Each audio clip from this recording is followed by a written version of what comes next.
Voici la capsule sur le critère 2, interprétation fondée d'un ou de plusieurs textes. Tout d'abord, on va commencer par la définition du critère 2. La réponse d'une question de critère 2 ne se trouve pas mot à mot dans le texte. C'est ce qui la différencie du critère 1, qui, elle, se trouve dans le texte assez facilement. Dans une question de critère 2, il faut interpréter le texte, donc comprendre ce que le texte, ce qui n'est pas écrit dans le texte finalement. Il est possible qu'il y ait quelques réponses différentes et parfois il n'y a qu'une seule bonne réponse dans une question de critère 2. La structure du critère 2 est sensiblement la même que celle du critère 1. Donc, on commence par la reprise des mots de la question et on y ajoute la réponse.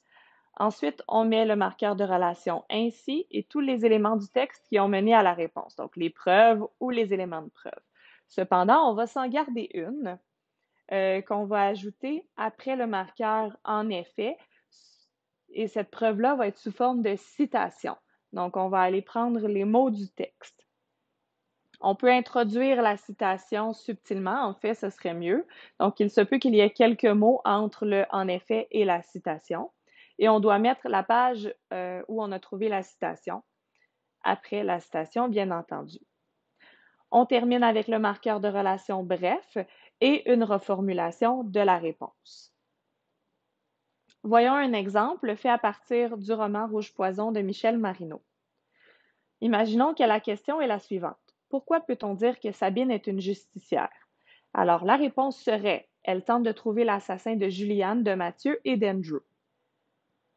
Voici quelques preuves. Tout d'abord, son père est policier, elle vit dans un monde d'enquête, depuis qu'elle est toute petite. Deuxième preuve, dès le début de l'histoire, elle est intéressée par les crimes qui surviennent dans son quartier. Troisième preuve, elle fait ses propres recherches en allant questionner des témoins et des suspects potentiels.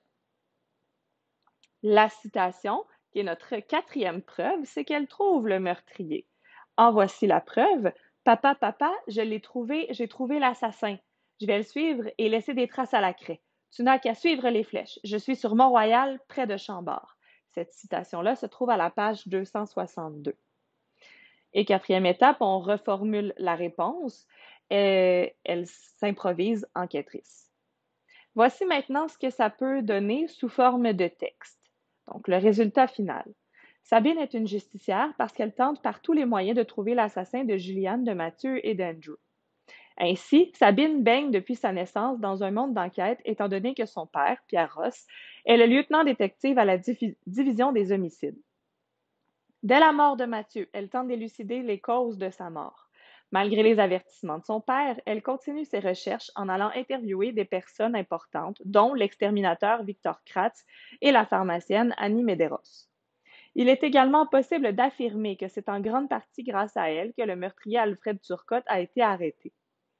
En effet, en restant en poste pour voir qui mettait des bonbons dans les machines à bonbons, elle a pu appeler son père pour lui dire « Papa, papa, j'ai trouvé l'assassin. Je vais le suivre et laisser des traces à la craie. Tu n'as qu'à suivre les flèches. Je suis sur Mont-Royal, près de Chambord, pour ensuite suivre le pharmacien. » Grâce à cet appel, Pierre Ross a pu identifier lui aussi le meurtrier grâce aux bandes vidéo de la pharmacie. Bref, Sabine, en s'improvisant enquêteuse, est une bonne justicière. Alors, dans la première phrase, on retrouve la réponse. Elle tente par tous les moyens de trouver l'assassin des trois jeunes.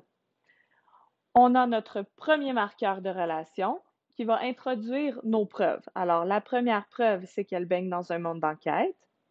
La deuxième, c'est qu'elle tente elle-même d'élucider les causes de la mort de Mathieu et des autres jeunes qui sont morts. Troisième preuve, elle va interviewer des personnes importantes malgré les avertissements de son père. La quatrième preuve, c'est celle qui va nous amener à la citation. Donc, elle a en partie, c'est en partie grâce à elle que le meurtrier Alfred Turcotte a été arrêté. Ensuite, j'ai mon marqueur de relation en effet et ma citation entre mes guillemets. Je termine avec mon marqueur de relation et la reformulation de ma réponse.